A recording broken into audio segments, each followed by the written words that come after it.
Hello, you're listening to Midnight Movie Gang, a show where we talk about cult and genre film today, and just the hidden gems of the past.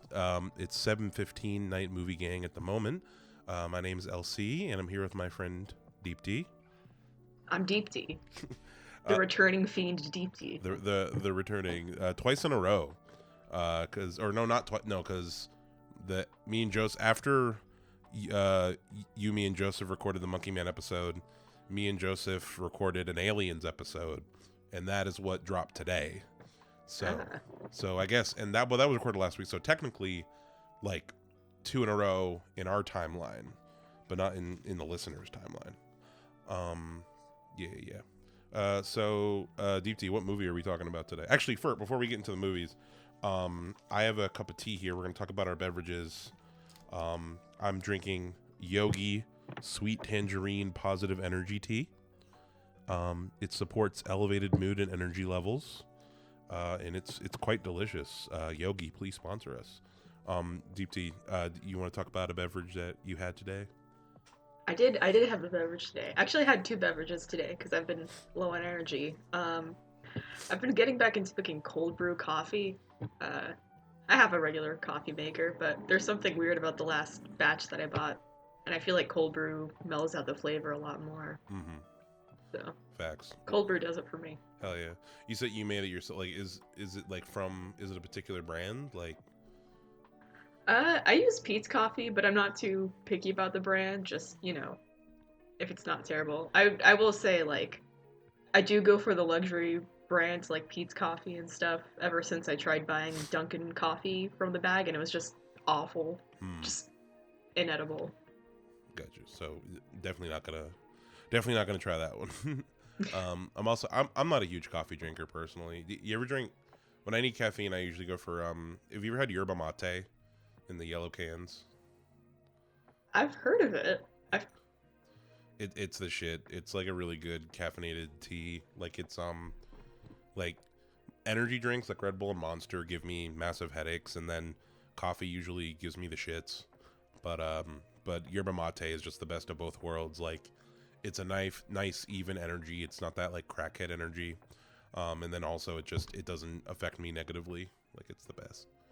The perfect potion. I'm too scared of energy drinks. Like I know they have the same amount of caffeine as like a coffee beverage the same size, but like I don't know, they frighten me for some reason. Yeah, I don't drink them. There's a lot more horror stories. I think the one of the biggest things that makes energy drinks scarier than coffee is that it's so much easier to like down an energy drink.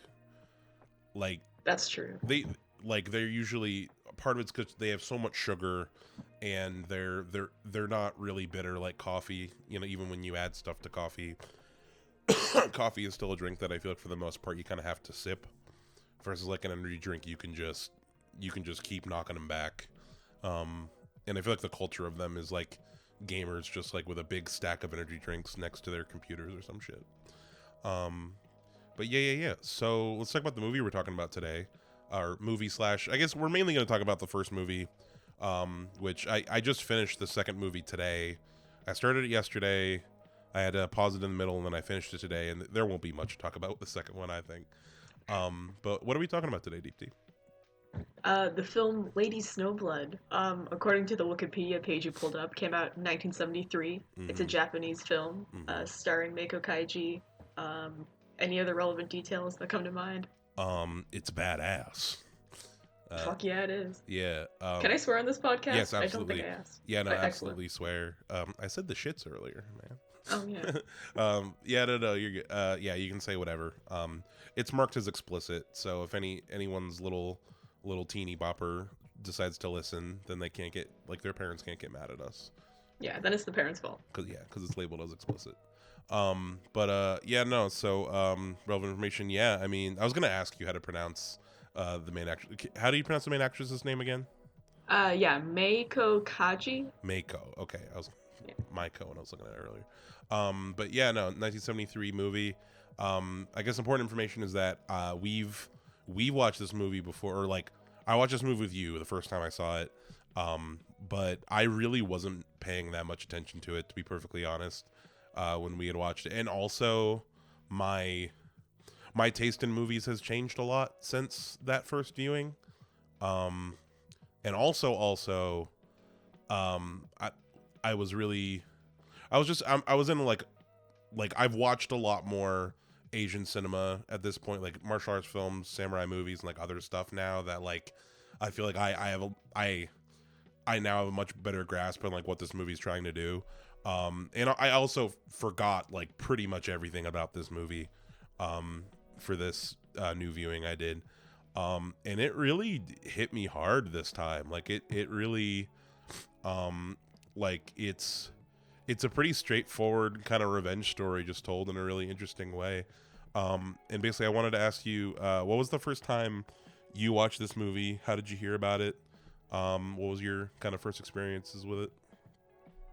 Yeah, I mean, I want to say I first watched this movie in like high school. I was big into, Japanese films. I was a big Kurosawa head. But I think Lady Snowblood was kind of a big departure aesthetically from what I was used to in terms of Japanese film because it's got a very, stylized pop art sensibility. And then you look at like Kurosawa and, he's much more restrained. Yeah. But I really dug it, it like it works. Like it just works. Yeah, no, it there's a lot of allusions to or like when I was watching this movie, sorry, like I said, the coughing fit. The two kind of modern allegories I kept thinking of, the first one being Kill Bill, and that's one that like it's very clearly an inspiration for Tarantino for Kill Bill. But I also saw a lot of John Wick in this. Like there was a big amount of like just that kind of like simple revenge energy, and especially with the second movie, like when you think about it with the second movie as well, because like the second movie of Lady Snowblood is very John Wick 2, where it's like the first one was just a super straightforward revenge story, and then the second one is like, oh, the main badass person owes someone something. It has to go do a task. They pulled her back in. Yeah, they brought me out and they bring me back in. There was also, I really want to see this movie. There is another adaptation of this story from the original manga that came out in 2001 called The Princess Blade, which I really want to see. I bet it's bad, but I really want to see it. I wonder what the letterbox. The poster's really giving me like Sucker Punch vibes, which could be a good thing or a bad thing. Or it could be a so bad it's good thing. Mm. Let's see what it's rated on Letterboxd. But yeah, would you call this movie like one of your favorites? Probably one of my favorite Japanese films if I'm allowed to tier it like that. Mm-hmm. I mean, yeah, it's like, strong female protagonist, really like appealing, stylized, filmmaking to it. It's like there are so many shots in this where I'm like, I mean, it's crazy that you would make that choice, but I love it. Like there's so much handheld that I'm just like I'm shocked you would use handheld here, but it works. Yeah, no, it's a lot of the. If you're talking, are you talking about like the fight scenes in particular, or just like certain when it comes to that? I mean, just like all throughout the film, and like in the flashback sequences, like there's almost no logic to I don't know, the way in which they, I guess non-linearly tell their story. Yeah, I mean, they kind of just like give you what you need to know, like just at a certain point. Like, I, it's hard because I guess I knew that the main character was that woman's daughter in prison, but like I feel like there's a certain point where you can kind of guess that the her mother was wronged, and then you can kind of put it together. By the way, the Princess Blade is a 3.1 on Letterboxd, which Letterboxd wise that's not bad. So Yeah, that's better than I would expect. yeah, I was expecting it to be in like the low twos. But yeah, no, as we're in talking about the handheld, I feel like I'm just thinking about it now because I just finished the second one, that at least with like the handheld camera work, it definitely feels like it's ahead of its time in the sense of during the fight scenes, it makes you feel like you're in the fights, like as far as you feel like really close quarters with like how she's just like eviscerating everybody. Like she's like Wolverine or something, as far as like just tearing people apart. And I feel like I'm gonna do a lot of comparison with the second one. Whereas like the second movie, although the fight choreography in my opinion is still great, the camera work is just a lot more static. Like Mm. I feel like for the most part, like when there's fight scenes in the second one, it's like a lot of really wide static shots where the camera isn't moving at all. Which for some movies like of this stuff, like I'd put this like in the realm of like these are like I've been watching a lot of martial arts movies lately, but it's like uh, in a lot of martial arts movies that's a good thing because you want to see all the action, but I feel like for here it takes away some of the energy. I don't know. What do you think as far as that? Yeah, I think you're like spot on with that. Like, not that this movie doesn't have fight choreography, but it's very like, cartoonish, exaggerated, and less like, hands-on, like, actually choreographed like fight sequences. It's more like in this movie, it's more like throwing smoke bombs and doing backflips. And then like yeah, a lot of the visual excitement and drama comes from the way it's shot. Yeah, no, it definitely is a lot more stylized and a lot more about um the feeling of the scene versus like just like watching like the physical limits of the human body, which like in terms of like that's really the focus of I think about like a lot of the sorry to get on a little tangent about martial arts movies I've been watching, but I've been watching a lot of the like 70s and 80s Shaw Brothers martial arts films, and the whole point of those is like the story doesn't fucking matter in those. It's all about just seeing the limits of what the human body can do, whereas like everything with this movie, it is just trying to tell its story, and like every element of the filmmaking is contributing to that, not just like the fights itself. Yeah, so let's get into a little bit of the plot of the movie, which by the way, spoilers, which we've already spoiled some stuff, but like it's a spoiler review. Um, yeah, so the movie starts 1874. It starts off in prison. Um, Everyone's wearing some fly ass red fits, looking like the clones from Us. And there's a woman giving birth. Um, yeah, and her cellmates are all helping her give birth. She's not having a good time. It's rough in prison. She gives birth to this daughter who this is that named her Yuki after the snow. Is Yuki Japanese for snow? Yeah, yeah. I'm trying to think if that is like also the noun used for snow or if that's just like, the kanji for snow is used in the name and so it means snow in that sense, but Mm-hmm. in Um, a context it means snow. Yeah. yeah, yeah. It depends. Um, it's yeah. Do you know as this might be a dumb question. Um, did you ever try to like learn Japanese in any legitimate way or like is I feel like you told me that was a goal of yours at one point. It's something I've been learning on and off. I think it did come up like near the beginning of quarantine. I spent like a month just like it was summer break, so I just spent a month studying Japanese and doing that. But I've actually gotten back to it pretty recently. I'm taking a Japanese class right now, which I'm still not like anywhere near fluent, but I have a mild knowledge, slightly more than someone that just watches a lot of anime would know, I guess. Gotcha. That's Yeah, that's fair. I think I read like it is pretty much the farthest from English you can get, right? Like as far as like how it's structured and everything. well, because it's like I mean, I don't know how long we want to go on this tangent, but it's like As long as you want. so like Japanese is considered like a high context language. So what that means is like I mean, I guess what it kind of says on the tin, it's like a lot of you know the meaning of sentences and like grammar and stuff is very much like derived from context. Whereas with English, you can be like very specific and like you're encouraged to be specific. So on that level, it's like very different from English. And then like there's also the sentence structure and like the writing system, which is like you know notoriously difficult with the kanji and the different readings and all that kind of thing. Mm-hmm. Um, but yeah, I will say one thing that has reminded me of English while I'm studying it is that like because kanji gets read different ways. You kind of have to like memorize words and like how they're read every time you learn a new word. But like I feel like that is kind of true for English too because it's such like because obviously we don't really think about it because we grew up knowing English, but like you look at English words and you're like, there's not really any good way to know how to pronounce these, you know? Like you just have to like know how to pronounce them because there's so many exceptions. That's how I feel about English anyway. Mm-hmm. Yeah, no, yeah, that's totally fair.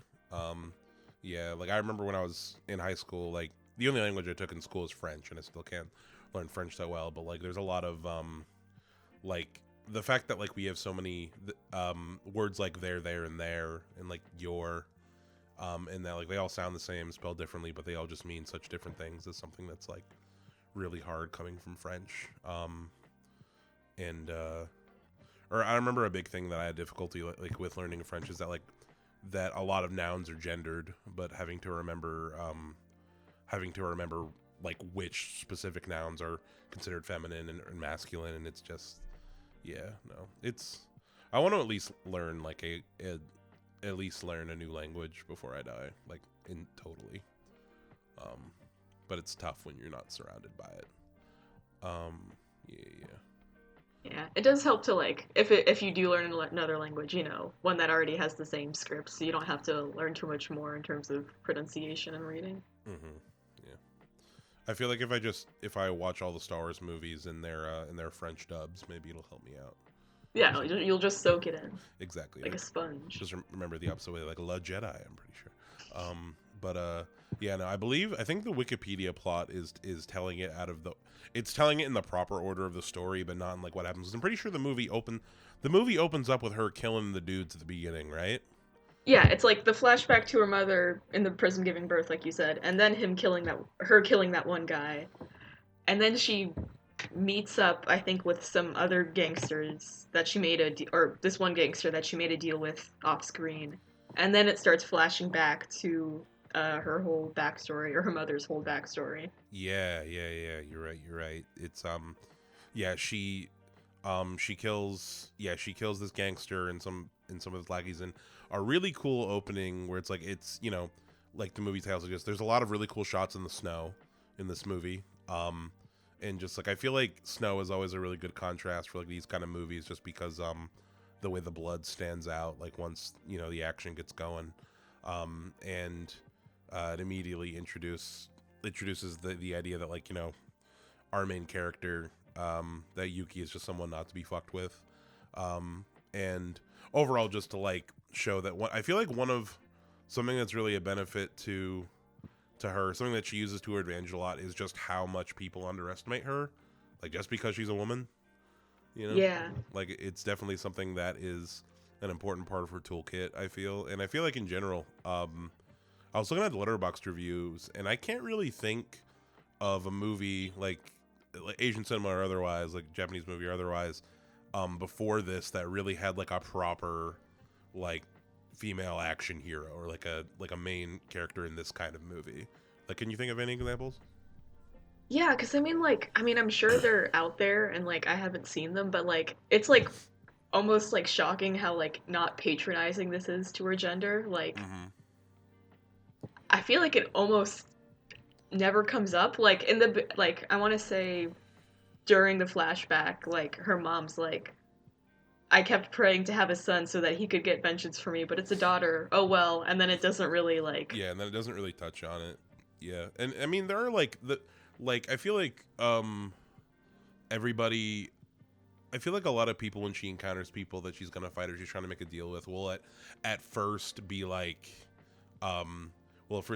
oh, she's so beautiful. We're gonna, or actually, I think that's when she first goes to the guys that she make a deal with. They try to like assault her, like they like she's like, take me to your boss, and then they're like, we'll take you to your boss, and they like try to gang up on her, but then she proceeds to start kicking all their asses.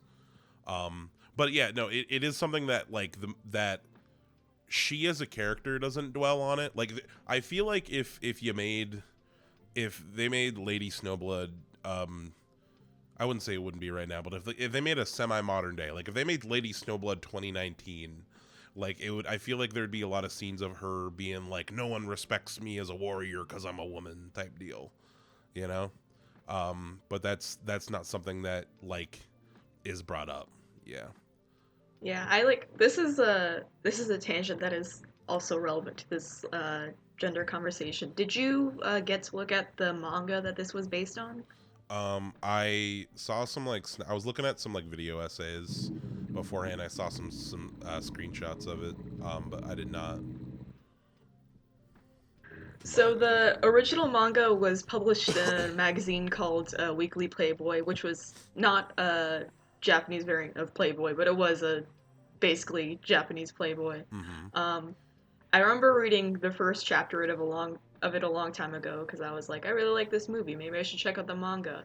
And the first chapter involves her Oh, she's. getting yeah, a I bunch of see. guys gang up on her and they're about to assault her and then she beats them all up while she's naked. And I was like, I don't think I mess with this vibe. Like it's a lot Okay. more, I think, It's you like know, male centric. Like you think like it's built for a yeah, male male audience. gaze, very objectifying, like Interesting. I feel like that's not the take that the movie has at all.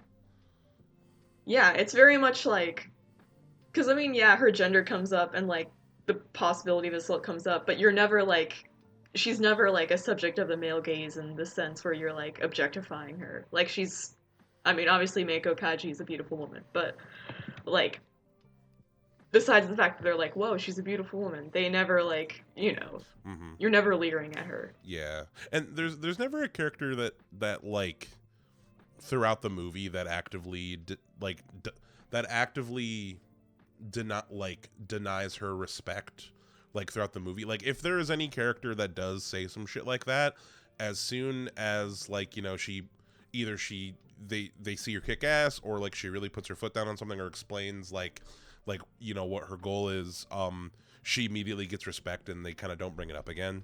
um Yeah. and something else I wanted to bring up, just like an interesting thing as I was thinking about today with this movie, and just about kind of like women protagonists in movie in general. I feel like in we're kind of getting out of it now, but like I feel like in American cinema there was kind of like a Cameronification effect with like female protagonists in like action movies and like these kind of thriller films, is that there is a tendency for like male writers when writing strong female characters in at least in movies in general, but like I feel like I've just seen more American movies, to just give them characteristics that are like inherently male and kind of like take away their femininity in order to show like make them kind of like I'm not like other girls kind of thing. Like I think about like someone like Sarah Connor or even I feel like Ripley, they kind of did that to her a little bit in Aliens, as far as like making her more masculine is equivalent to make, or Vasquez from Aliens is what I was trying to think of, like making them appear kind of represent more masculine makes them strong, versus like I feel like something I really appreciate about the character of Yuki in this is like she doesn't really sacrifice her femininity in order to be a badass. Like she's not made masculine in order to seem strong. You know what I mean? Like she's just strong and is also a woman. You know what I mean? That's fair. I actually kind of feel inversely about that. Like, not to defend James Cameron too much, but I feel like he's a bit of an outlier in the sense of like when he characterizes a woman as like masculine and not like other girls, like you can actually see that she has like, masculine traits like Sarah Connor, Ripley, like they don't seem to like have makeup or like they don't dress femininely or anything. Whereas like I don't know, I would think of like if I thought of like a generic like American female protagonist, she would be more like they would say, "Oh, she's not like other girls, but like she's clearly got on like makeup and like, she's still performing femininity in the way that is like comfortable for men." Mm-hmm. So like I mean, I like Lady Snowblood a lot, but like it does feel kind of like almost contradictory that it's like, oh, she's been like training her whole life to get her vengeance. She doesn't care about anything but vengeance. But like anytime you see her, she's got a full face of makeup. She's got like a gorgeous outfit on, which like slay. But Mm-hmm. there's a bit of a contradiction there for me, you know. Yeah, I understand that completely. Like if she was wearing like armor, if she wasn't like dressed in, like if she wasn't like wearing a dress, and like she would be able to, like you could make, yeah, like she'd be able to kind of fight more efficiently maybe, or like with less Yeah, I obstacles. mean, in defense of this movie, it's not entirely based in realism. You know, it's going for a very stylized thing. Yeah, I mean the Very only yeah, no, that makes that no that's valid for sure. Yeah, I will say I kind of took how she dresses and like how she presents the movie as an element of like she um she doesn't want what am I trying to say? Like it's part of the tactic in that like if um it's kind of like what I said earlier as far as like people like her enemies can like underestimate her because they think like, oh, she's just like some like, like fancy, woman, like she's not a threat, like kind of deal, and like she presents like that in order to like keep the bad guys, not guessing, you know what I mean? That's fair. Yeah. That's a good point. And then like Yeah. on top of that, also a point for the movie, like she's performing this femininity to make people let her guard down, but it's not like her main weapon, you know? Like Mhm. she's not just getting people with her feminine wiles. Like she's also, I mean, she's killing people, you know. She's fighting. Yeah, yeah, no, absolutely. Yeah. It would be a different thing if it was a Black Widow type situation. It's like Yeah. she fucks them and she kills them Yeah, she type of kills deal. them with her thighs, like Yeah. Oh yeah. Like fucking. Have you ever seen Goldfinger? I haven't, no. Sorry, not Goldfinger. Goldeneye. Yeah. It's Pierce Brosnan's I think his first. It's either his first or second Bond movie, but there's a it's one of my favorites. It's the in that movie so in every James Bond movie, there's always the structure of like there's the main bad guy, and then the main bad guy has a henchman, who's like the henchman is the one that Bond physically fights. Like the main bad guy usually Bond never fights, but like in um in Goldeneye, the Bond girl and the henchman are the same person. It's this character. Whoa, feminism. Yeah, it's this character named Xenia Onatop. Um, and like her whole deal is like that's how she kills people. Like she like seduces them, gets them in bed, and then she like literally like crushes their abdomens with her fucking thighs. Like she like makes people asphyxiate and shit. Wow. And that's how she murders people. Feminism. It's so cool. As a 12-year-old boy seeing that movie first time, I was like, hey, fucking sick. Really, really fun movie. I don't know if I think I told you about me and my buddy Mitch. We did a podcast where we kind of got through every Bond. We went through every Bond movie, and we had a drinking game like with all of them. And basically it was like take a drink every time. We had a big list. Every time Bond kills somebody, every time Bond has sex, every time he says shaken not stirred, like, every time an inanimate object is a spy gadget. We got very drunk through all of them. I don't know if I don't know if I told you. I've seen like because I feel like I should go through the Bond movies because I've seen 3 of them and one of them was Die Another Day and I think that is like because I think that is supposed to be like universally the most hated one, but I love that movie. It is so goofy. That's the one with Halle Berry, right? I think so, yeah. And Gone Girl. Why Yes. can't I remember her name? Rosamund Pike. Yes, she's in that one. Yeah, she's like something Snow. Yeah, that is That's Pierce Brosnan's last Bond movie. Yeah, and Yeah. GoldenEye's his first. And of course the iconic Bond song from Madonna. Mm-hmm. Uh, Die another day.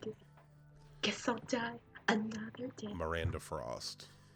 Wow. Whoever I can't do it. Jinx Johnson. Whoever comes up with the Bond girl names needs a raise. For sure. There's some pretty amazing ones. I think there's a character in one of Roger Moore's last one, Lady Goodhead. It's That's straight to the point. yeah, no. A lot of the early ones are straight to the point like that. What are the other two you've seen, if you remember?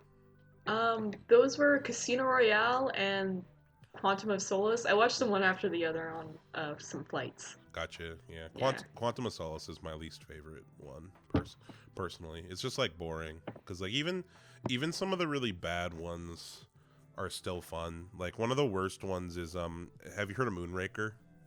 I've heard of it. But yeah, Bond goes to space in that one. It turns into a Star Wars. It's really dumb, but it's a blast. But already on that premise, you're better than Quantum of Solace. Yeah. I definitely agree. It is like probably the one I dislike of the three I've seen. And it's it's the writer's strike run. It's got Yeah. writer's strike all over it. Oh yeah, no, for sure. I think as far as what I think you'd like, I'm trying to. All right, would you say in terms of like overall with like your kind of action movies, do you prefer like do you usually lean on the side of like um cheesy and hammy or serious and like tense? I mean, like, because I can appreciate, a dramatic, gory, violent movie, but like on the whole, I think I just tend to like, cheesy, stylized, corny. Yeah, I'm very much in that realm as well. I'd say I'd recommend my favorite cheesy spy movie is the Bond movie is The Spy Who Loved Me. It that's I think it's Roger Moore's third one, and it's so fucking good. But yeah, it opens up with a ski chase in the mountains, and like Bond, he's like hooking up with somebody up in this cabin, and his shoe is a telephone. His like shoe on the ground is a telephone next to it. It's great. Um, but yeah. Anyway, back to Lady Snowblood. We were talking about stylized action movies. We're bringing it back around. Yeah. Savage action movies. What were we talking about before? And so yeah, she's fighting. We were talking about Feminine Wild. She was talking about her mom's in prison. Oh, I mean, maybe this is jumping ahead too far, but like speaking of the female protagonist angle, I mean, what did you think of the love interest? I mean, his presence in general. Oh, the I'm forgetting the character's name, but he was the reporter guy. Yeah. I think Ryu-Rei Ashio. Yeah, I liked him. I feel like they didn't. She, how do I put it? He, as far as the love story with them, it didn't necessarily feel like the only time that they ever directly mentioned him as like a potential romantic partner was when she went to her master, like her old master, and he was talking about like he's a good man, he's someone that you could settle down with, and they do clearly like have like a little bit of chemistry, but like neither one of them outright goes like I love you, or like there's never like a moment of passion between them, because like she like in another element of Low Ride performance, like she's like barely a human in the sense that like her whole life purpose is like for this one very specific goal, and she's not really gonna like do anything like outside of her goal. And I really like the twist with him. I thought that was cool. It was something that I can't believe I didn't catch earlier in the movie, because he was literally going to the dude's grave. The fact that he's the son of main bad guy man. But yeah, no, I mean like I like the complexity that added to his character. Like once he revealed that he was the son of main bad guy man, that like you can instantly tell that like it was actually pretty cool, because like she has this look that she gives to someone she's gonna kill, like every time like they do, she has like specific like side eye kind of thing that she does. That incredible glare, God. Yeah, the which, by the way, that glare, that look, she has these just giant intense eyes that reminded me a lot of you can see my thing. Have you seen Sword of Doom? I love Sword of Doom. Sword of Doom Yes. fucking rips. It reminded me a lot of that actor's eyes. Yes, Tetsuya Nakadai. Yeah. My favorite actor. Shout out. Yeah, by the way, if you have any more specifically samurai movies with him to recommend, I loved him in Yojimbo. He was a great asshole. He was a great asshole in that and Sanjuro. But just like these just giant expressive unhinged is the word I'm looking for. Unhinged kind of eyes that she gives, but like she gave love interest man that's the word I was looking for. She gave love interest man that look when she was I'm trying to find the specific Bruce Lee clip, but there's another god damn it's loud. There's another eyeball moment. So I love the unease it brought. But yeah, what do you think this moment right here? But people at home, I'm showing Deep D this Bruce Lee fight scene where you get a nice close up of my boy's eyes. Yeah, like Zoom. I mean, I have a whole laundry list of Tetsuya Nakadai movies that I can recommend off the pod, just like side note. But like in Hmm. terms of her glare, I mean, it's great. I really love like because it's so intense every time, but there is like a slight nuance to the way she delivers it. Like you think of like the glare she has when she's gonna like kill somebody, and then I think the glare she has like when when one of her assassination targets, that lady, like she finds her like dead hanging from the ceiling, and she's got Hmm. this like look of like fury and like betrayal Hmm. and like almost sadness. Like a Like furious disappointment yes, kind of deal, or like a yeah, no, I or what's the word? Like she's disappointing. She disappointed her mother. You know, like that feeling yeah. of like, because I know exactly what you mean by like that look that she has. It's kind of like when like that feeling that you that disassociation you get like when your parent is yelling at you about something and you wish you could just teleport away. Like that's Uh, like For for me, I kind of read it as like because that is like I mean that's got to be part of it, like her like parental like her need to fulfill her I guess her duty to her mother. For me, it's just like that feeling of like she literally spent her whole life like working towards this, and now she's like watching like all the work she did just like be taken away from her, and she doesn't have that moment of like getting to kill her and getting to have that satisfying revenge. And it's like I mean it's you feel bad for her like yeah. No, I felt bad for like at every point really up until the final bad guy because like overall every because even the first person that she kills on her list, it's like a complicated situation. Um, that which I mean, I we can get to that in a second, but first I wanted to hear your take on the love interest because I talked about my take on him, and I want to hear your take. yeah I mean like because I'm immediately apprehensive if you have a female protagonist and then you start like pulling in the love interest, but like I like the way he's handled. Like he's never like too patronizing about her womanhood. Like Mm-hmm. they don't do a lot of flirting, and like You shouldn't be out here fighting. You should be in the kitchen. yeah, he's just like, I'm curious about you and your story. And she's like, please leave me alone. And he's like, okie dokie. Mm-hmm. But like, I mean, I like that I always like when it's a female protagonist, male love interest, and then the male love interest becomes like a damsel in distress. Mm-hmm. Like, I do love that bit of role reversal. I don't know if you ever saw The Quick and the Dead. That's like a huge tangent, I but did not. oh, I think you would really dig it. It's this it's this Western movie by Sam Raimi. Stars Sharon You Stone as the protagonist. Sham Raimi directed. I'm watching Yes. this tonight.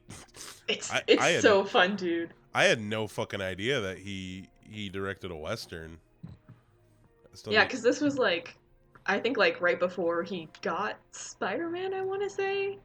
No, not right before. A little while before he Yeah, got he has a few movies. Spider-Man. I need to watch all because really, I I love the Evil Dead movies, and that's kind of my immediate Sam Raimi association. So yeah, he made a western. I'm fucking watching this tonight. Yeah, and it's like it's so fun. The cast is stacked, and you have like Sharon Stone as the protagonist, which is like I mean, I have iffy feelings on her as a female protagonist, mostly positive. But then you also have Russell Crowe, who just, for most of the movie, is just there as like a damsel in distress, like, Mm-hmm. which I love. Like, I love when that happens. So, DiCaprio's in this. The fuck? right? This cast is kind of stacked. It's crazy. You got Leonardo DiCaprio before he became like the guy. Yeah, is this pre Titanic? 95? What Yeah, year did Titanic come out? Shit. I also still need to see Drag Me to Hell. I heard good things about that movie. pretty Um, solid. I gotta sorry. rewatch it. Have you seen any of the Spider-Man rescreenings?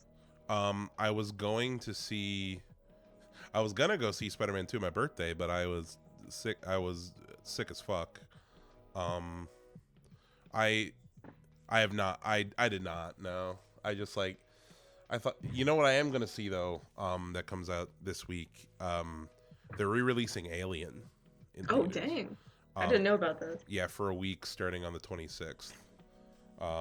And to kind of coincide with the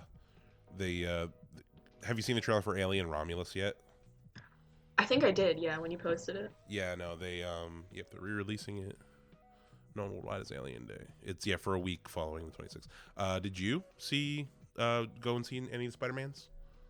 I missed, well, I guess the second one's still screening in my area, but I'll probably miss the first two, but I do have a free day on a screening of Spider-Man 3, which I know we watched the Spider-Man trilogy like together forever ago, and I had like neutral feelings on Spider-Man 3, but Mm-hmm. I I mean I love all of them, but I fucking love Spider-Man 3 now. It's such a mess. Oh yeah, Spider-Man 3 is kind of underrated in my opinion. Like it is like honestly, it's the same thing I kind of have with the Amazing Spider-Man 2, Andrew Garfield's second, where it's like they're just trying to do so much.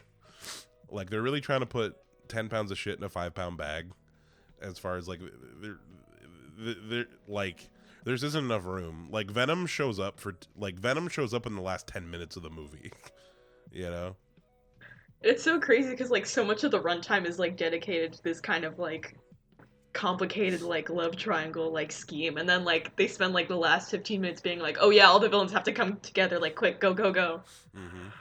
Oh, Yeah, but it's like Venom. the conversation I always have with people about this movie is that like bad movies used to be so good, you know? Like bad movies used to be Spider-Man 3. Mm-hmm. Like we didn't know how good we had it. I'll take a Spider-Man 3 over a Madam Web. Fucking 10 out of 10.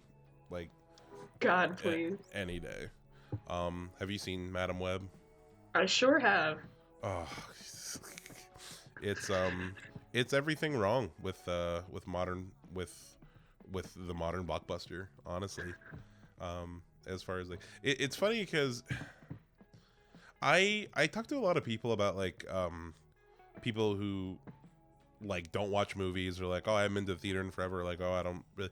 And the thing is, like, I don't think that movies as a in total have gotten worse. I think the blockbuster movies have, like, I think that like it's a combination of just like the cost of movies getting so expensive and like studios just getting cheaper and relying on like AI and like just overworking like VFX people and stuff. Like it's become this big like quantity over quality thing. But indie movies are badass right now. Like honestly, A24 is pushing out great shit.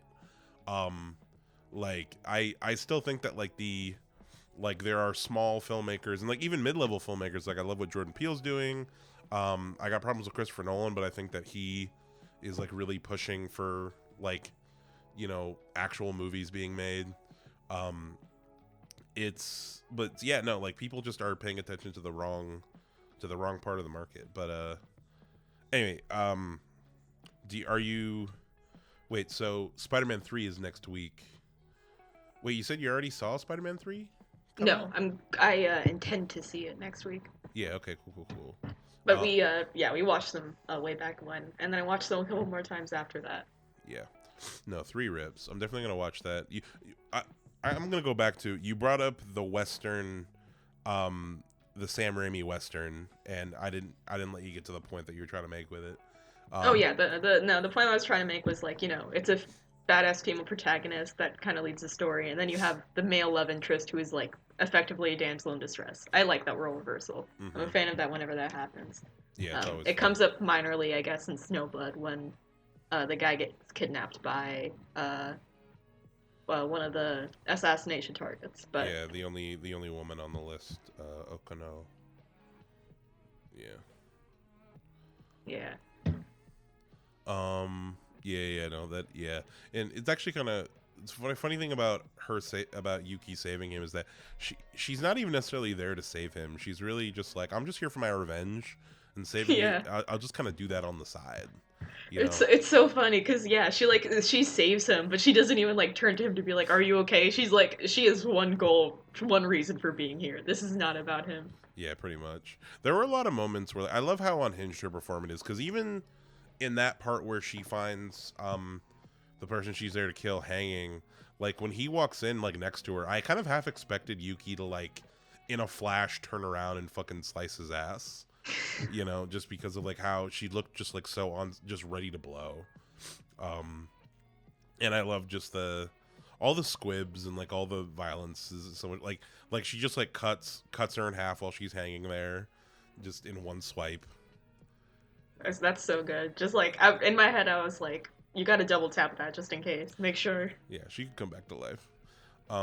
Yeah. But yeah. So we kind of get to so as far yeah. Basically, there's three people she's trying to kill. Um, the first person she kills is basically we're kind of just like floating around the plot because the movie floats around plot wise. But Benzo, he's a gambler. He's in debt. Back to what I was saying. Yeah, the first guy is he's in debt. He's in shambles. And he lives with his daughter, and his daughter, unbeknownst to him, is working as a prostitute, like secretly. She's pretending to sell her baskets, but she's working as a prostitute to like pay the bills, basically, for her father. And he finds out about it, and he goes to gamble to try to like get money, so that his daughter doesn't have to do it anymore. And then he gets caught cheating. The gangsters try to kill him, but then Yuki, quote unquote, saves him, really just so that she can kill him. And you can tell she feels conflicted about it. And yeah, I guess what did you think about this? Her path to killing the people she's supposed to get revenge. And what do you think about this kind of conflict here? Yeah, I really like this little thread they set up here because, like, I don't know if you mentioned, but like early on, like she finds out where this guy Takamura is living because she runs into his daughter, and like when she finds out that she's his daughter, she has this look of like, oh my god, like this is terrible, Mm-hmm. and like obviously the daughter's none the wiser, Mm-hmm. um, and she ends up finding out later who killed her father, Mm-hmm. um, which becomes its own thing. But like, yeah, I wanted to ask you about this because like I feel like when I see a lot of these like revenge movies, like the ones that I've seen from Asia anyway, have been like this character is dead set on revenge, and it's like it's terrible. It's ruining their life. It will ruin their life. Like Mm-hmm. there is no nothing to be gained from it. And then like you look at like an American revenge movie like Kill Bill or I guess a lot of Tarantino's revenge movies and he's like Or revenge is so awesome, man. John Wick. Like yeah, like I guess John Wick is kind of like Oh, John Wick is. somewhere in between where it's like it's very satisfying, but he's obviously grieving, you know. Mm-hmm. Yeah. Well, I mean, well, like I feel like with John Wick, like he only, at least in the first one, like it's like no, he. I think the audience is never supposed to think like maybe we shouldn't do this in American revenge movies, like as far as like, and I think that comes back to with like a lot of American movies of this type, it's like we're only seeing from the perspective of the main character of the person who's getting revenge, and like the sorry, and they're always trying to do a lot to kind of like make you sympathize and make you like that character. And I think a part of that is like, oh, we want you to never question the good guy, or like we want you to never to question our protagonist, you know, as far as like we want you to always be on his side versus like I feel like foreign cinema like is what I'm trying to say is I think that foreign cinema isn't as afraid to show that your protagonist doesn't have to be a good person. Another movie I'm just thinking of as far as this kind of thing, like you could call it a revenge movie, is Old Boy. As far Mm. as like the main character in Old Boy is a piece of shit, in every way possible. Um, but I think that what's more important than making you feel like a character is good, in my opinion, is making you feel like a character is human. Because like even like with it's thing with like these characters that are bad people, yes, they're bad people, but you can totally understand where they're coming from. I think that's ultimately what's kind of more important. And as far as like it's way more interesting to see like to see that conflict. Sorry, Deepti, can you repeat the question? I'm trying to remember what it was. Oh yeah, like yeah, I mean just the differences you notice between like I don't know, the way this movie approaches revenge and like the way different thrillers approach revenge as to whether or not it's like, satisfying and worthwhile as a Okay. pursuit. Yeah, but what you were saying like about like, the way like these protagonists are depicted like across cultures. For me, I consider it maybe kind of like a difference of like whether or not it's kind of a movie star movie cuz like maybe the American movies I'm thinking of like those are very much like I mean Tarantino's I guess somewhere in between like independent Mm-hmm. and blockbuster at this point, but like, Yeah. blockbuster movies that have like movie stars that we want to root for. And then like Lady Snowblood, like I think Mako Kaji's like not like I mean she is like I think somewhat iconic, but like she's not like, she's not like Tom Cruise. They're not about to Mm-hmm. like, make her like they're allowed to make her look messy. Like it's not. Yeah. Like I feel like in a lot of the classic American movies, yeah, you like there is a thing where it's like we have this actor, we have this star, and they're not going to let themselves their image be portrayed in like a certain way. I feel like that's something that's kind of gone by the wayside now, though, because like um, movies aren't really star centric anymore, aren't really actor centric anymore. In my opinion, like the big blockbusters, it's more about the IP. Like we're talking about Spider-Man, like it doesn't necessarily matter who Spider-Man is. People are gonna go see Spider-Man for Spider-Man. Yeah. Like, um, or it's if or in the kind of more small to mid-budget movie space, it's way more about the filmmaker. Like, someone going to see Midsummer, they're not going to be like, "Hey, I'm going to go see that new Florence Pugh movie." They're like, "I'm going to see that new Ari Aster movie," you know. Mm. Or like, and that's how I at least like choose to go see new small and mid-budget movies. Like I really pay more attention to the filmmakers Yeah. now, and like an actor that I can think of as far as like somebody who was on the rise of being that kind of next it actor that has played various kind of roles is Jonathan Majors. Did you follow Jonathan Majors at all? Like his career, any of his movies? I mean, I remember really liking Last Black Man in San Francisco. Mm-hmm. And then everything else happened Yeah, very recently. everything with him happened. Everything with him that we're not going to talk about that in this episode. That could be its own whole thing. I followed every single detail of that situation. Oh boy. But regardless of his situation, something that I found really interesting about his career was that he played a wide variety of he played villains and heroes equally, pretty much. Like as far as like Yeah.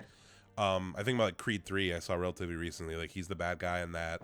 But his character is like really morally gray, or like he was gonna be Kang. But also he was the hero in The Harder They Fall. Which, by the way, The Harder They Fall have you seen The Harder They Fall or no? I heard about it. I remember wanting to see it. Was that So it's basically like it's a predominantly black western on that's what it Netflix, was. and it was so fucking good. It's still on Netflix. It's yeah, Jonathan Majors is the main hero, Idris Elba's the bad guy, and it's just so much fun, and it's like very, it's what I wanted the anti it's what I wanted Antoine Fuqua's Magnificent Seven to feel like. I Honestly, saw that in theaters. yeah. Just as far as like it was a really fun time, and he was great, and it was like very clear that like he was gonna be the next thing. But like all of his movies, even as he was like kind of rising, like I feel like, um, his biggest thing that he was gonna have was going to be the villain of the MCU, the new Thanos, like that new face. So it's like yeah, it doesn't that kind of mentality is really going away in movies as far as like needing.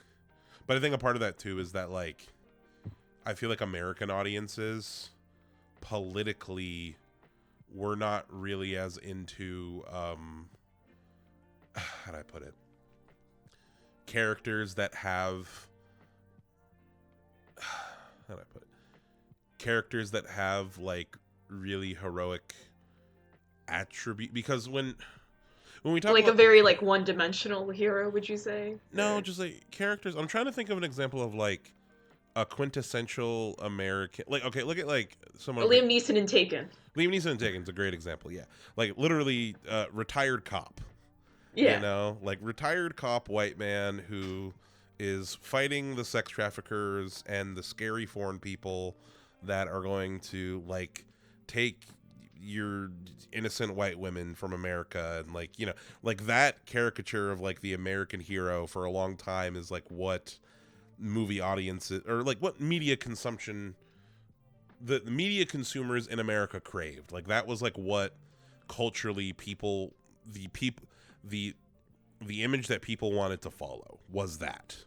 But now, as the dominant cultural force of media consumers in America is younger and politically more left leaning and less white and less male, that what people want to see is changing. And I think you can see that reflected in like a lot of the movies that are coming out now, as far as like now.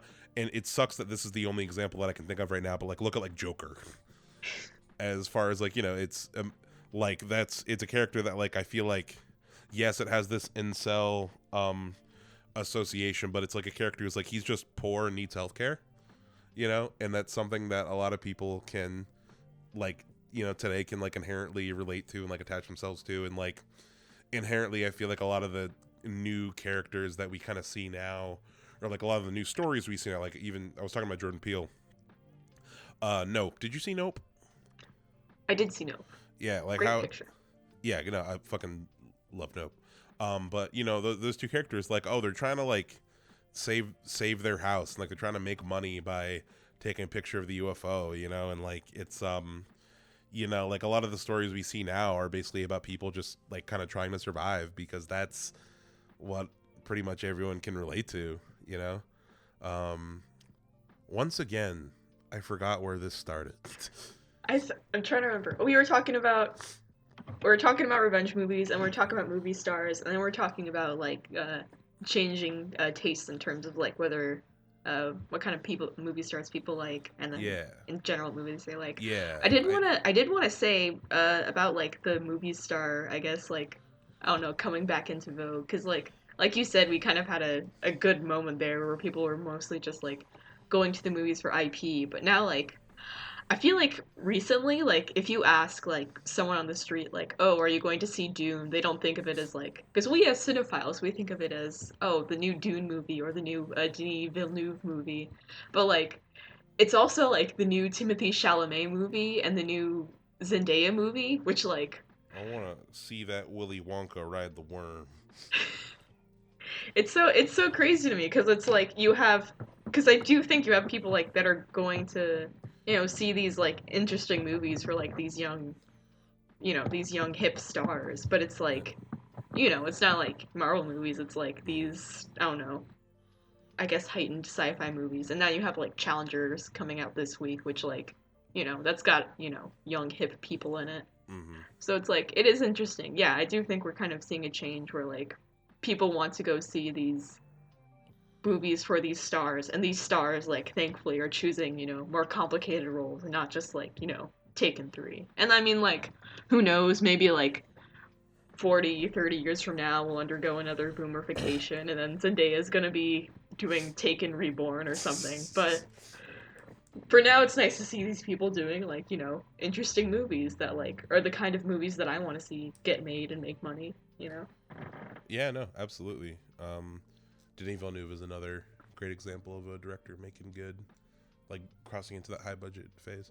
But yeah, no, it's interesting that you bring up Timothy Chalamet and Zendaya, because I agree they are like those two really are the bringing in the next era of the movie star. But the crazy thing with them though is that like they're kind of the only ones, as far as like I'm trying to think of the only other actors I can think of right now, like young upcoming actors I can think of that are really that are occupying that space would be like Hunter Schafer, I think is making waves. I know that they have a new movie coming out. Oh, Cuckoo, I think is the one you're thinking of. What's it called?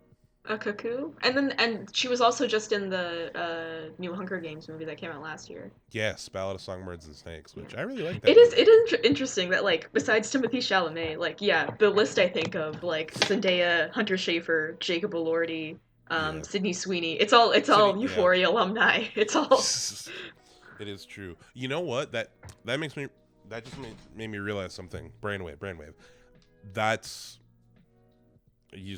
I just hit an epiphany, deep T. The reason why we're seeing this rise, this like these people come from Euphoria, like the movie stars, because they're all coming from TV. Yeah. Because like way more people are watching fucking TV now than movies. So like it makes sense that we're seeing the crossover now of like, I'm not a huge TV person, so I can't think of a whole lot of names, but like, yeah, no, definitely, TV is way more. TV stars are way more. Like I feel like I hear more people talking about like Carl Urban with The Boys, or like, Nicole Kidman, like whatever Apple original she's doing, right? Like, yeah, like I said, I don't watch that many TV shows. me neither. I'm not a TV show person. Courtney's a big TV show person. They watch a lot of TV shows. I've yeah, I don't know. I have what's it called? Um Courtney and I have talked a lot about like our liking TV versus movies, and like I like movies for the same reason that they like TV shows, is that I like the fact that a movie for the most part is like a complete package. Like it's an hour and a half or like 2 hours. It's kind of once, even if there's sequels, it's still like this is a contained thing that I watch in one sitting.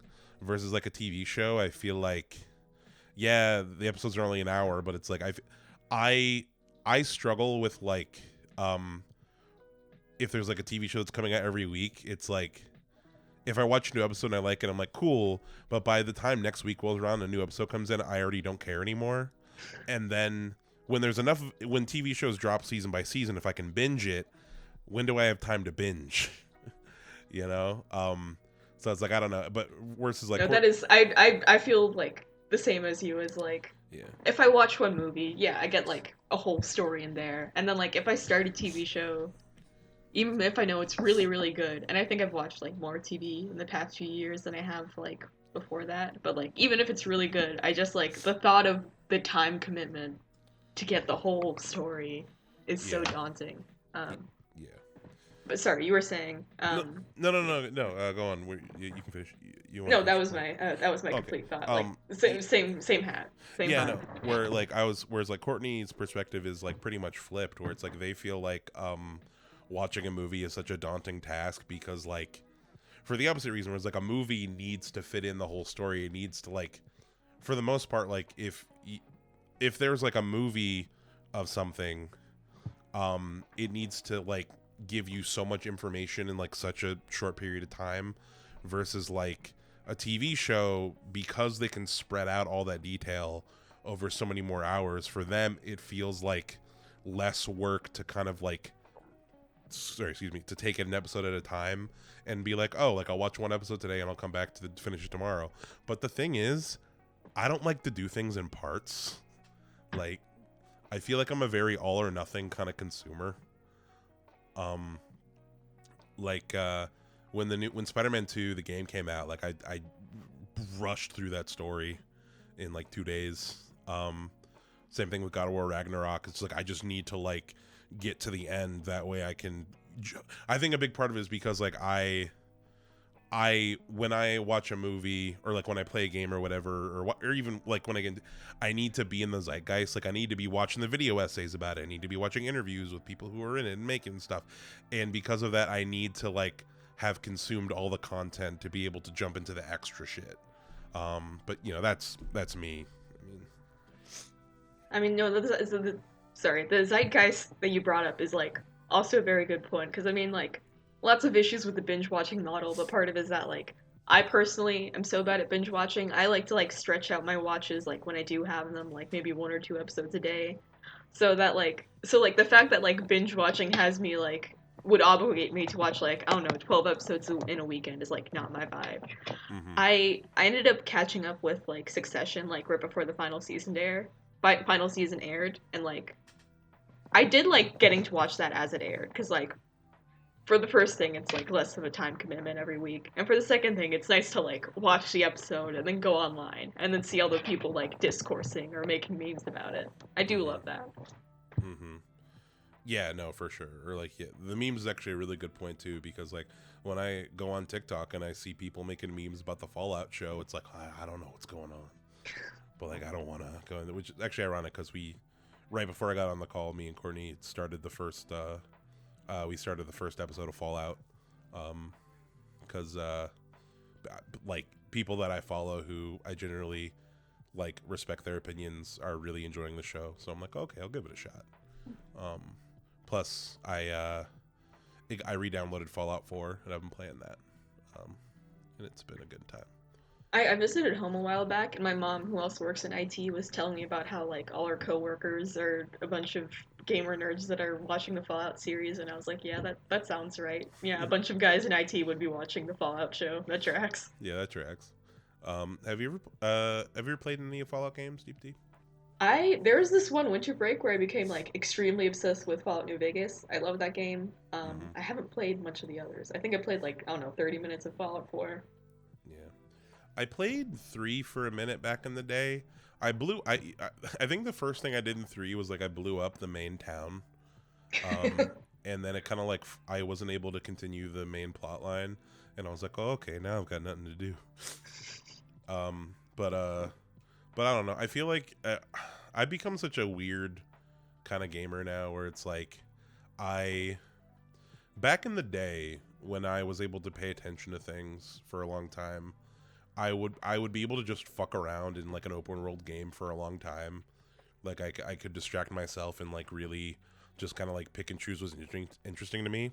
Whereas like now I need to be told where to go. Like I'm in like with God like in Fallout 4 right now. Like I'm just trying to find, because the whole thing of Fallout 4 is like at the beginning of your game, the game, your kid gets kidnapped, and the main plot line is trying to find your kid. So like I've just been basically like just doing the main plot missions, trying to find my kid, and kind of ignoring the side shit for now. And it's just been nice because I'm like, ooh, the mystery's unfolding. You know? I have like I mean in general I'm already like a 2 game a year person, but like yeah, even when I do get really into like an open world game, like I mean I want to be someone that can like relax and like take in the details, but like there's that nagging feeling where I'm like I have to get this done as soon as possible so I can like be able to say that I finished this game, which is like not how I should be approaching these things. Like I should Mm-hmm. be taking my time and enjoying them, but Yeah. that is yeah. My issue with video games is almost the same as I have with TV, where it's Mm-hmm. like this is taking too long and I don't like it. I will say there is literally one exception to that rule for me though. Um, Tears Tears of the Kingdom for me. Like I come back to that game and I just fuck around for a bit and I'm chilling. But that's because that game and Breath of the Wild are literally designed around the idea of fucking around. True. Because like I think a big part of it's because literally everything is interesting versus I feel like with a lot of big games like that, like there's very clearly some side content that they really put a lot of heart into, and then some shit they didn't. Versus like with those new Zelda games, there's just some kind of black magic where like they put everything into every aspect of it. Um, Yeah, it is nice with like Breath of the Wild compared to like an open world game like Fallout, where like the main story of Fallout is a lot more like I don't know, like one track like railroaded, like mhm. whereas like with Breath of the Wild, it's like you gotta get these 4 guys and then you get the main guy, Yeah, and like I mean there is a story arc to it, but like it's very yeah, it is a lot more loose with it in terms of what route you take. yeah. Like I feel like playing Tears of the Kingdom or Breath of the Wild versus like another open world game is like playing D&D with like a really good DM, um who's just like really good at like who is very open to you kind of just like doing what you want and like being open ended. Yeah, let's wrap up on the movie as far as we've gone on a lot of very good tangents. It'll make a lot of good TikTok clips. But let's just finish up with the movie. Basically, I kind of just wanted. I mean, Sorry, go ahead. because I mean like in terms of like wrapping up with the movie, because we were talking about the whole subplot with Takimura, how his daughter finds out that you know Lady Mm-hmm. Snowblood killed her dad, and then at the end of the movie, um, I mean she shows up and like stabs her, Mm-hmm. which is you know the cycle of violence, I suppose. continues. Yeah. Yeah. That ending, the whole ending sequence there gave me um Blade Runner 2049 vibe, because that also ends with him like bleeding, dying in the snow. Yeah. Oh my god, and that moment of her like I mean her bleeding dying in the snow, she like grabs a lump of snow and just like screams in like agony and Mm-hmm. sadness. It's such a cathartic moment cuz Uh, she's like, it's so visceral. Yeah, she's like, yeah,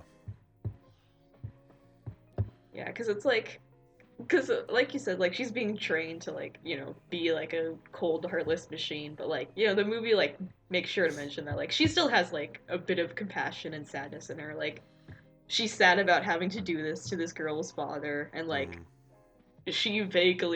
she doesn't hate the male love interest. Yeah. So like, No, you she know, has a heart for sure. yeah, And the movie even like makes there's like kind of a loose narration happening throughout the whole movie, like a bit of like there is kind of like a narrator throughout who kind of explains a bit what's going on, and I found that really useful. And there was a point where he did go like, even though she's meant for killing, like she couldn't deny that her human compassion, you know. yeah, and I on top of that I do like that it's not like her being it's not him being like, oh, but she's still a woman at heart, she still has affection. It's just like, no, she's a human, she still feels human emotions. It has nothing to do with her being a woman, like, Yeah, which is nice. I feel like another movie would have been more patronizing about yeah, that. just like her soft, nurturing maternal instinct or whatever. She's taking in this girl as if she were her own or something. Yeah, no, that absolutely. Speaking of James Cameron, yeah, Ripley immediately just being in the mom role.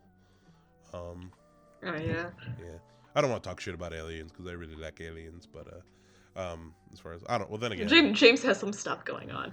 yeah, He does. I yeah, love him, but he does. yeah, no, yeah, there are some things he needs to do with.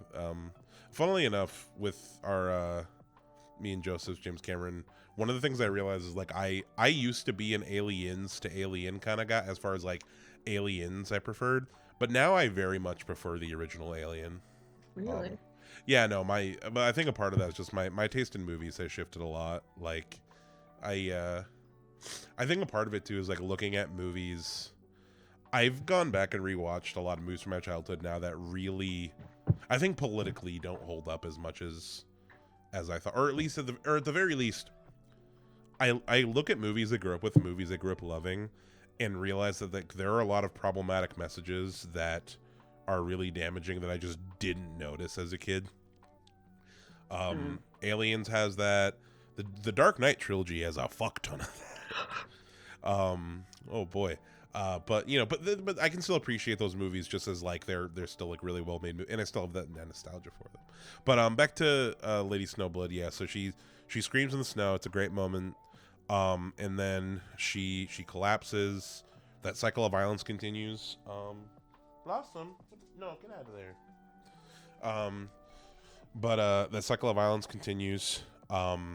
And then yeah, I was a little bit confused with this. So she doesn't die. She opens her eyes.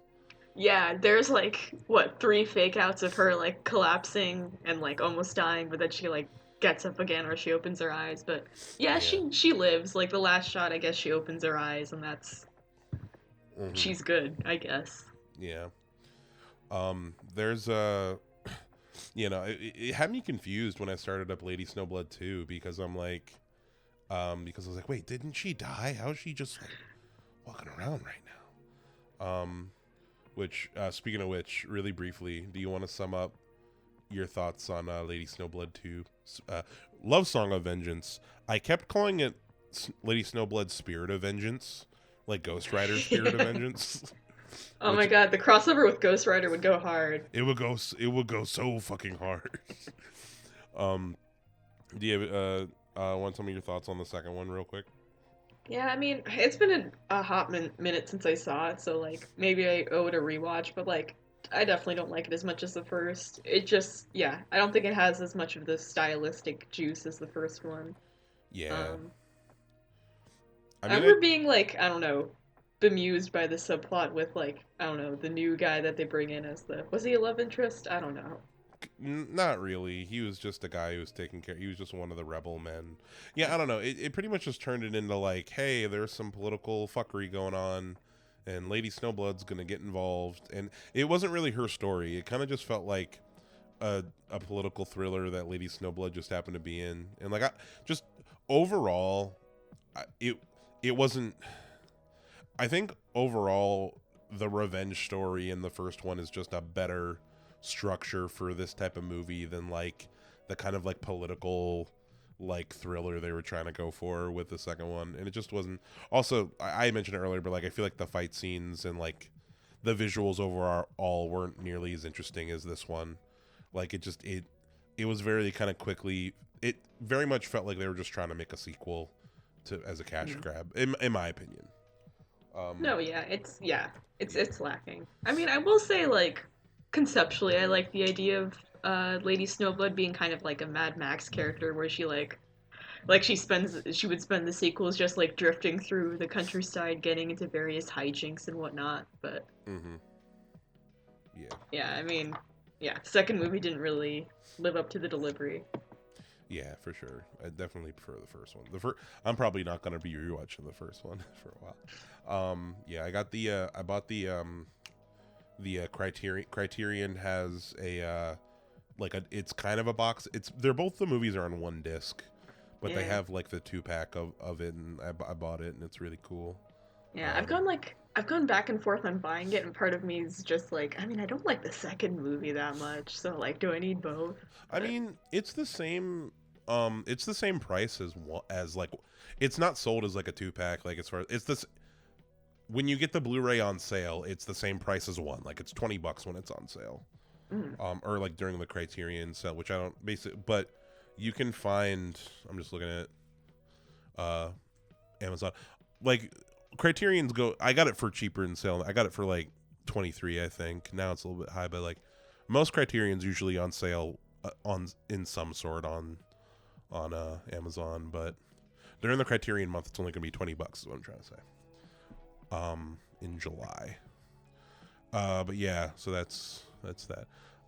Basically, yeah. The last thing, we usually do with the movies, is we talk about, what prop we would want to take, and I'm going to say you can choose a prop from either film, that you would want to put on your shelf or display for folks. I have an idea for mine, but I feel like it's kind of the obvious one. I want to come up with I it. mean, I want to come up with a different one, but do you have a prop in mind? I mean, I think mine is also the obvious one. I mean, I will say her outfits, like, those eat every time. They're so great. Yeah, I wouldn't wear them, but like, I respect the drip so hard. yeah, the outfits Um, do fuck hardcore. yeah, but I think my answer is the same as is probably the same as yours, which is that like sword umbrella that she carries around. That's just Yeah, like instantly iconic weapon. Like her sword umbrella is so fucking cool. it's so Yeah, good, and it's like it is a good like I think aesthetic balance of like traditionally like feminine accessory and then like hmm hidden weapon. Like not too patronizing. It's not like a lipstick laser or something like that. yeah. No, it Like would be some dumb shit like that, and like in the American version for sure. Oh, it looks like she's holding that as like a shield yeah. in this picture. That's cool. I Yeah. like how, Oh, yeah. Because it's like, because in the opening sequence, right? Like it gets kind of like a bit damaged, so it's got that like mhm. wedge in it, which just makes it look more cool. Yeah. I like at the end how she takes the sword out of it, but she can take the whole sheath at the end of the first movie. She takes the whole sheath out of the umbrella and then puts it in the back of her kimono. And Yeah. I thought that was really cool. Um Oh, I will say, I will shout out during the final sequence at the masquerade ball. The love interest shows up driving the horse carriage, and he's wearing this big goofy top hat. That's my second choice. That's my honorable mention. awesome. That is a good pick. I'm trying to remember. I feel like when I was watching it, I had one in mind that wasn't her sword thing, but I can't remember it now. I don't know. I Yeah, her. mean, I mean, maybe this is just me, like, not having the cultural knowledge, but I was just curious, like, what the purpose of those bamboo dolls was. I meant to look it up, and I was like, because I was Bamboo like, what do you bamboo do with dolls those? where? The ones that the daughter was making, the daughter of the first Oh yeah. yeah. Well, wait, wasn't she making baskets? Or am I not remembering right? Because I think that captions refer to them as like bamboo dolls, but like Oh yeah. I mean, I think they're just like toys for children. mm, That's how I took it. maybe because they're so big, right? But it's like, why would you call them a doll if it's gonna be that big? But it is like vaguely human shaped. Yeah. I don't know. I'm gonna I look also, this up. I really liked this scene from this. I really like this scene when they went to the graveyard for the really skinny graves. Mm. I thought that was cool in the second one. There was some nice visual moments in the second one, but I really didn't. Yeah. Goddamn it, I can't think of. I don't know. There was like a cool revolver gun. I think that looked cool. I can't really think of anything beyond her sword umbrella, so I'm just gonna say that. I'm just gonna take the cheap way out. I mean, it's a fair answer. Like, Mm-hmm. Yeah. But yeah, no, Lady Snowblood, check it out. I'm trying to think. Blossom. Heard her fucking around with something. Yeah, but yeah. So that wraps up our Lady Snowblood episode. I'm pretty sure. Deep D, or I'm probably gonna have you back on for the Sam Raimi Western episode. please have me for The Quick and the Dead. That movie Yeah, is beautiful. yeah, I'm probably gonna bring Joseph into that one too because he would also dig that. He's a big Sam Raimi fan. I call myself a huge Sam Raimi fan, but I think I've literally only seen the Evil Dead movies and the Spider-Man movies. Sam Raimi's like very much a director where like he probably is one of my favorite directors, but I can't like I'm still like a fake fan at this point, you know. I gotta go through the whole filmography. Yeah, I haven't seen the rest of his shit. I've heard the Darkman's really good. Oh, I love Darkman. Darkman's basically perfect. It's so good. Yeah, the Sam Raimi said that's what's happening next. Oh god, I go through the whole episode and now my cough comes back. But yeah, you've been listening to Midnight Movie Gang. Thank you so much for listening. You can follow us at Midnight Movie Gang on Instagram and TikTok. Please like, share, subscribe. Do what I'm trying to tell people to spread it around. Send it to your friends. Listen back to old episodes. Yeah. Thank you for listening. Goodbye. Goodbye.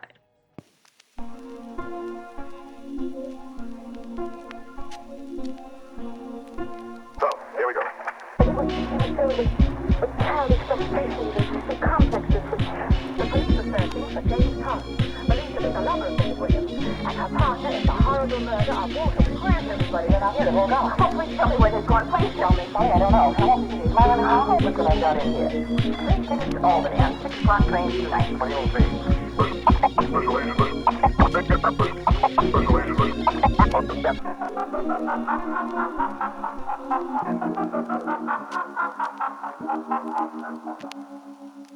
agent.